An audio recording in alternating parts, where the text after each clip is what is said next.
Rise and shine mga ka-RSP, eto na po ang gabay, patnubay, palala at prediksyon ni Master Hans Kua ngayong araw ng Thursday, September 25.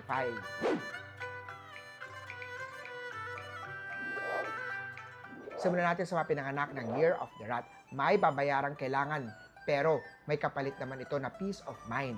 Blue at 1. Kay Ox naman tayo uminom ng mainit na salabat kung nalalabot o congested ang ilong. White at 6. Kay Tiger naman tayo, huwag takasan ang damdamin, lalo na kung may possibility sa isa't isa. Gray at 3. Kay Dragon naman tayo, may possibility na makuha ng dagdag na kita mula sa isang referral. Gold at 5. Kay Dragon naman tayo, may possibility na makuha ng dagdag na kita mula sa isang referral.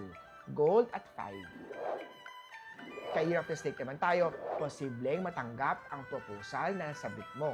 2 at purple. Kay Horse naman tayo, uminom ng citrus-infused na water para sa immunity. Yellow at 4. Kay Goat naman, hindi laging comfortable ang pagiging honest, pero ito ang kailangan mo ngayon.